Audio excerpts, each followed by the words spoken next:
Hi everyone, and welcome to Europe Climate Connection with Rachel Brabins. Hi everyone. And myself, Olivia Saxer. This is a podcast created by Climate Action Network Europe to highlight the diversity of our incredible network members who are working on the climate emergency and energy transition.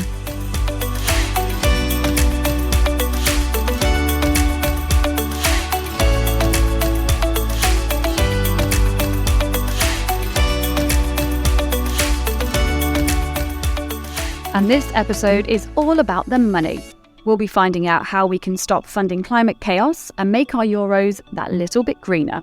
Indeed, and this is a super important topic in the present context, with all the discussions stemming from the REPowerEU, the European Commission's plan to make Europe independent from Russian fossil fuels well before 2030, in light of Russia's invasion of Ukraine. And if I may add, the even more ambitious calls from civil society to fully phase out the EU's reliance on fossil fuels as a whole as soon as possible.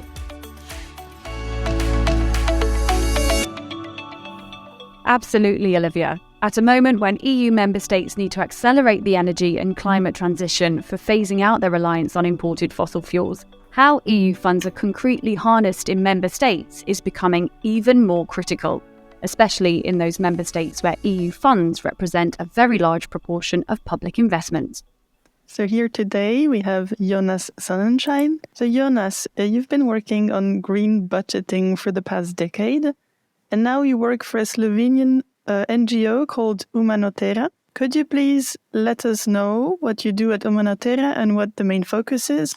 Yes, thanks for having me on the show. Currently, we're working in a project with several Central and Eastern European countries, led by CWEP in Hungary, where we accompany the process of the programming of EU funds. So that was the Recovery and Resilience Fund, but also the operational plans for the cohesion policy and modernization fund. Here we look that we get a foot into the process. So we strive for good participation of environmental NGOs, but we also look at the contents. So we have analyzed the Recovery and Resilience Plan, the operational program, and see how much of the green promises are actually substantial, what is the extent of greenwashing, and now, of course, also when the first public tenders are coming out, how is the implementation going on? So, Jonas, you're currently working on a campaign called Towards a Climate Neutral Europe, an efficient allocation of European funds. Could you tell us just a little bit more about this campaign and also its main aims? Yes, the aims are really to improve the use of public funds, not only to avoid corruption and so on, because this is a big issue, especially in some Eastern European member states, but also to see how we can use good practices to actually inspire a very effective and environmentally friendly use of these funds. So, as I said, we have actively worked as one party in the program of these funds. I have to say that this was very difficult when it comes to the recovery and resilience plans, because here I think member states were given very little time, and I think in many member states the public participation, including in Slovenia, was rather poor. Nevertheless, we also worked kind of outside the official processes and tried to publish our analysis of the plans, for example, through the Green Recovery Tracker, where we published an alternative assessment of the investment part of these recovery and resilience plans. Officially, Slovenia, for example, had more than 40% climate-friendly or climate-related funds. We found only roughly 20% that are actually contributing to climate change mitigation and a transition to a low-carbon economy. So this already points in the direction that probably the system that has been used by the Commission, mainly based on the Rio marker system, is not ideal. And here we don't even talk about implementation. So we're still in the planning phase. Sometimes we see that then investments that were kicked out, for example, into road infrastructure from the Recovery and Resilience Plan reappear in the cohesion funding, so in the operational programs or in national budgets. So by moving it from one financing program to another, of course, substantially we haven't gained much, but at least maybe we gain some time and can avoid some of the most harmful harmful investments. When you then start looking into the implementation, of course, investments that are labeled as climate investments, either 40% or 100% climate investments, sometimes really don't seem to be much more than business as usual. So I think on the one hand, it's important, of course, to be part of the programming phase of public financing. On the other hand, then it's very important to follow up and see how the implementation actually works out. Now, we often hear about the big numbers and funding announcements from the EU level, but how about that micro level, where the money goes and how much of this is actually real green investments? Yes, maybe it's best to give an answer with providing some examples. When we look, for example, at the biggest investment chunk in the Slovenian Recovery and Resilience Plan, which is flood protection, this was labeled as 100% climate investment. To start with, we're talking about climate change adaptation, not mitigation, which of course is needed. But still, we shouldn't fool ourselves. This is not contributing to the transition to a low-carbon society and economy. Then when you look into it, there are very nice warm words around nature-based solutions and flood management, close to nature and so on. But then when we start now looking at the actual projects that are planned to be supported, there's lots of grey infrastructure, pouring concrete, building barriers and so on. So something that on paper sounds not too bad can actually turn out as very harmful for biodiversity. Another example is mixing up funding for cycling infrastructure and road infrastructure. So we see that very often in local examples. Of course, better cycling infrastructure is needed. But when an investment is labeled as falling into cycling infrastructure, but it turns out that it's actually the renewal of the road surface and maybe expansion of a local road, in the end, they paint cycling path on it, then this is not, at least to the full extent, an investment in the cycling infrastructure. It's mainly a road investment with a little bit of cosmetics around it. Or investments into productivity improvements in medium-sized companies. Yes, we need more energy efficiency. We need more circular economy in those companies. But if then in the end, the actual requirements in the public tenders are only 10% efficiency improvements, this is something that the business and industry sector is striving for anyways. Who would invest into a new machine if it's not cheaper and more efficient to operate? Then this doesn't really contribute to the rapid and deep decarbonization that we need in industry, and best slightly more than business as usual. So that's what I mean when I say we have to look into the actual projects that are financed, because the headlines might sound very promising.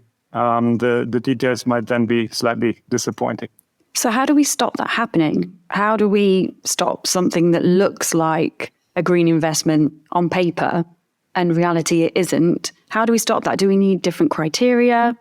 I think we need certainly more stringent criteria. We need better monitoring. We need also, when there is monitoring and when there is information, follow-up. For example, for the recovery and resilience plans, we and also our partner organizations in these projects in Central and Eastern Europe, we have regular meetings with the Commission who want to hear civil society and see what are the issues when it comes to implementation. However, we often get the impression that we share our thoughts, we share our concerns, but there's no follow-up.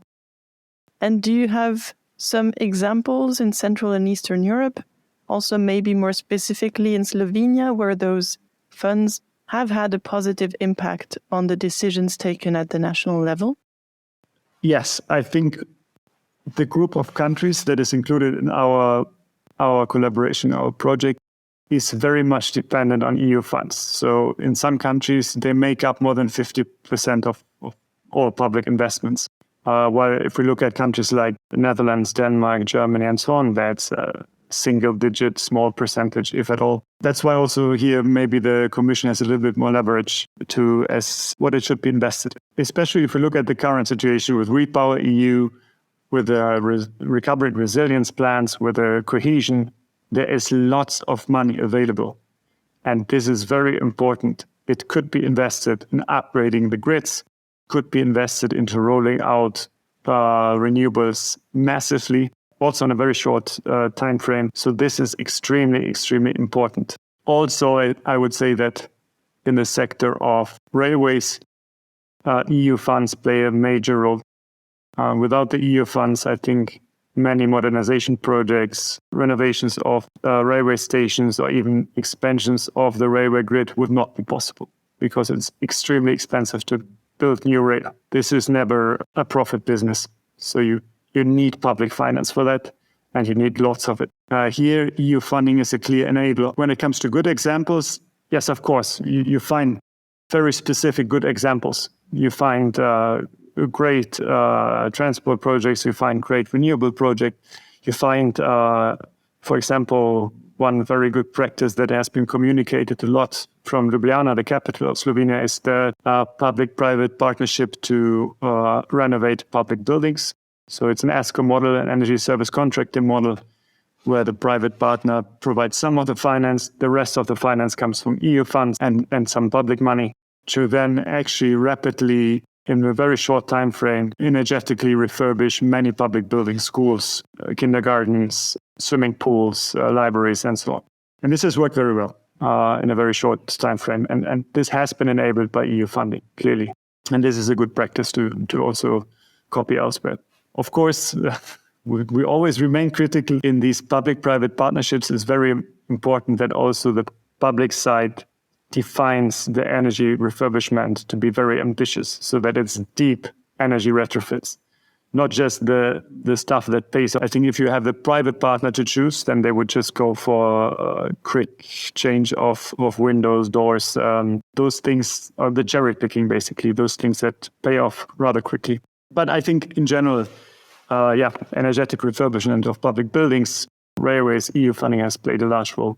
And I think now the grid, especially the distribution grid in many countries, has become a bottleneck, because it's not just solar that we put on the roofs. It's also heat pumps that we need to connect extremely quickly. And it's more and more electric vehicles. So locally, the distribution grid is really reaching some capacity limits that have to be overcome to enable the transition to a low carbon economy. So recently we saw the adoption of the taxonomy, which is basically a classification system that's determining which activities contribute to the green transition or not. So concretely, could you tell us a bit more about what impact that will have on investments? I think here maybe we can differentiate between private and public sector investment. First of all, the taxonomy is an information instrument. It actually requires disclosure of big companies and financial actors in the financial sector. It doesn't forbid financing to sectors and activities that are not part of the taxonomy. However, of course, the idea is by disclosing information, it will become more attractive and then also cheaper to invest sustainable activities. Moreover, there is the idea to use the very technical criteria of the taxonomy also for public sector investments. So when we talk about programming EU funds, for example, now we use the RIO system, but I can clearly imagine that for the next multi-annual financial framework, also the taxonomy will have a much more prominent role. There are public financing institutions like the ECB who also in their agenda have a clear mandate to contribute to the transition to a low carbon economy. So also here, again, the taxonomy can come in and maybe get a bit more binding in such institutions. So I think while it doesn't really allow or forbid any investments, it still is a very strong instrument to channel both public and private sector investment in the right direction. Now coming back to nuclear and gas, I think that this has really undermined the credibility of the whole endeavor. We could now, talking again from member state level, immediately see politicians and actors from the energy field jumping on that in public discussions saying, well, what are you asking us about? It has been even recognized by the Commission as a sustainable investment, as a sustainable energy source. So this is really, really tricky now. I think especially gas, now in the context of the Russian invasion in Ukraine and the limited supply from Russia to Central Europe, it is a very interesting question how this narrative of gas as a transition fuel will now evolve over the next years. While on the one hand, many 100% renewable scenarios depend on some sort of gas infrastructure with synthetic gas, so be it hydrogen or methane. On the other hand, we have now a big supply issue. And we have the issue that fossil gas is anyway not sustainable, with new findings about methane leaks being worse than expected. So I actually don't dare to make any predictions, but I think it will be very interesting over the next years to see how this narrative of gas as a transition fuel and then also as part of the 100% renewable electricity system energy system will evolve. So let's talk about an elephant that is often in the room when discussing finance, and that is ending fossil fuel subsidies. Where are we at with this now? And is there any light at the end of the tunnel, do you think? Yeah, maybe starting with a positive. I think there's a great window of opportunity to get rid of some of these fossil fuel subsidies, which come in the form of tax breaks and tax refunds. In many member states, currently, due to the energy price crisis, excise duties are at the minimum. That also means that actually there are no refunds at the moment because everybody is charged the minimum, which ironically means that probably in the statistics, we will have way, way lower fossil fuel subsidies because they anyway charge the minimum. So there's no need for refunds. In Slovenia, for example, we have a refund for commercial diesel, and it's not the only member state, which means when we as private consumers pay maybe a tax of 550 euros per 1,000 liters of diesel. Truckers also pay that, but they get refunded the difference to the minimum tax rate, which is 330. And this is a massive fossil fuel subsidy. Now everybody pays 330, right? Because due to the energy price crisis, governments have said we take down the excise duty. So ironically, fossil fuel subsidies will most likely fall in many member states, which is not a good thing because taxes have fallen. We have been in favor of getting rid of this refund for a long time. Maybe now is an opportunity. So maybe you can also communicate publicly about that. Do you think monitoring the EU funds should be everyone's battle? Unfortunately, it's not a sexy topic. It is very difficult to spark interest in that. It's very technical. It also requires sometimes detailed knowledge that we also don't have. So then we need our partners. We need, I have no idea about flood protection. What is the technical details about it, for example. So we need 10 partners to bring in that knowledge. Nevertheless, I think it's important, yeah. But what we see, unfortunately, very often is not this strategic planning of EU funds. So with a clear aim, decarbonization. Now, what do we have to do to get there? X, Y, Z. Okay, these are the measures to get there. But it's much more a messy bottom-up process where each mayor and each municipality say, oh, this project would be nice for us, let's put it in there. Then in other countries, regions have their priorities. So how to actually organize this process that it is a dedicated process to really contribute to some social objectives and environmental objectives is very difficult, I think. But maybe the experience in Slovenia as a small country is not necessarily applicable to larger countries. So what would be your recommendation to others to follow up on these plans? Maybe to focus on case studies, perhaps focus on specific sectors. How would you approach that if you lived in one of those larger countries? So what I hear from my colleagues in some of these larger countries, for example, Poland, is that they really push for hard indicators. So while in Slovenia, we can really look at the project level and at basically every public tender at the national level and see whether it's in line with the climate objectives or not. I think in larger countries, you're right. This is absolutely not doable, at least not for one small organization. What they do is they try to push for climate indicators and really having them more as mandatory milestones than before the next tranche of money is granted by the European Commission. And I think this could be one way, of course, forward. And I think sharing good practices is always a nice thing. I just talked to one of my colleagues because I had 2 days of just looking into good practice, and I said I have rarely been so happy. So I think we have to sometimes also deal with the good practices. Don't look always at what is not working out. We do that often enough. So inspire on one side and monitor and follow up on the other side. And yes, I agree, in large member states, the monitoring and following up is looking very differently than in small member states as Slovenia. Yeah. That's wonderful. I always say to my daughter, sharing's caring. So I think it's very important.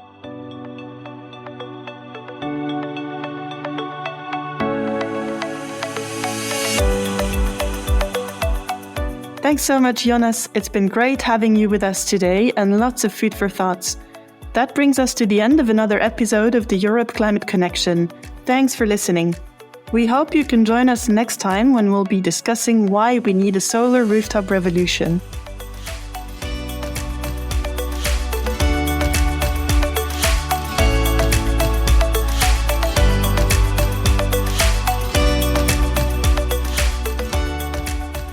You've been listening to Europe Climate Connection, an original podcast presented by Can Europe. Europe Climate Connection is hosted by Olivia Saxa and Rachel Brabbins. Samuel Martin Souza is the executive producer and editor. Script by Rachel Brabbins. Recorded and edited by Big Audio Media, who also provided training, mentorship, and assistance during the process. And you can subscribe to our podcast via your favorite podcasting platform and find out more about our work at Climate Action Network Europe on our website, caneurope.org. Take care and see you next time.